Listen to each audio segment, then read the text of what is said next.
আমরা সকলেই জানি যে 23 তারিখ থেকে রাজ্যে ভোট শুরু হচ্ছে। ইতিমধ্যে ভোটার স্লিপ কিন্তু দেওয়া শুরু করবে ইলেকশন কমিশন অফ ইন্ডিয়া। সেই ভোটার স্লিপে থাকবে কিউআর কোড সহ অন্যান্য তথ্য।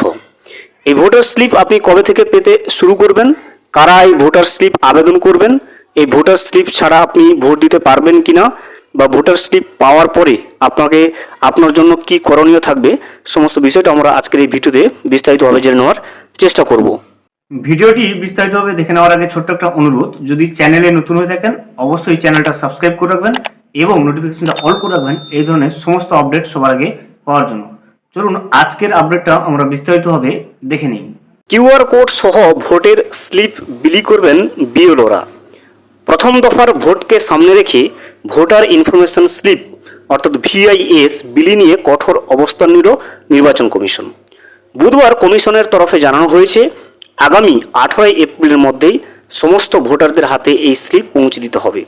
অর্থাৎ ভোট গ্রহণের অন্তত 5 দিন আগেই ভোটারদের কাছে প্রয়োজনীয় তথ্য পৌঁছে দেওয়ার লক্ষ্য নিয়েছে কমিশন।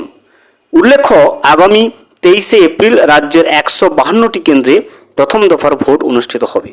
সেই প্রেক্ষিতে বুথ লেভেল অফিসারদের উপরেই স্লিপ বিলির সম্পূর্ণ দায়িত্ব দেওয়া হয়েছে।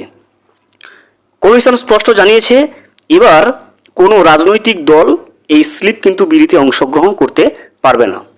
অতীতে বহু ক্ষেত্রে দেখা গিয়েছে রাজনৈতিক দলগুলি স্লিপ বিলির কাজ করত এবং সেই নিয়ে ভোটারদের প্রভাবিত করার অভিযোগও উঠেছিল। সেই বিতর্ক এড়াতেই এই নতুন নিয়ম কার্যকর করা হয়েছে। কমিশনের নির্দেশ অনুযায়ী নির্দিষ্ট সময়সীমার মধ্যেই প্রতিটি ভোটারের হাতে স্লিপ পৌঁছে দিতে হবে। এই ভিআইএসে থাকবে একটা বিশেষ কিউআর কোড, যার মাধ্যমে ভোটাররা নিজেদের তথ্য যাচাই করতে পারবেন। পাশাপাশি স্থানীয় ভাষায় লেখা এই স্লিপে ভোটারদের নাম, ঠিকানা, ভোট কেন্দ্রের অবস্থান, ভোটের দিন ও সময়, এমনকি বুথের মানচিত্রও কিন্তু দেওয়া থাকবে। এছাড়া ভোট দিতে গিয়ে কি করা উচিত এবং কি করা উচিত নয় সে সম্পর্কেও স্পষ্ট নির্দেশ থাকবে এই ভিআইএসে। কমিশন আরও জানিয়েছে, যদি কোনো ব্যক্তি বেআইনিভাবে এই স্লিপ নিজেদের কাছে রাখেন বা বিলির চেষ্টা করেন, তবে জনপ্রতিনিধিত্ব আইন আওতায় তার বিরুদ্ধে কড়া ব্যবস্থা কিন্তু গ্রহণ করবে। তবে প্রার্থী বা তাদের প্রতিনিধিরা বিএলওদের সঙ্গে থেকে এই বিলি প্রক্রিয়া পর্যবেক্ষণ করতে পারবেন।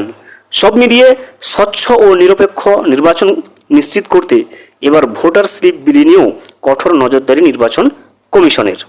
ভিডিওটি সম্পূর্ণভাবে দেখার জন্য অসংখ্য ধন্যবাদ।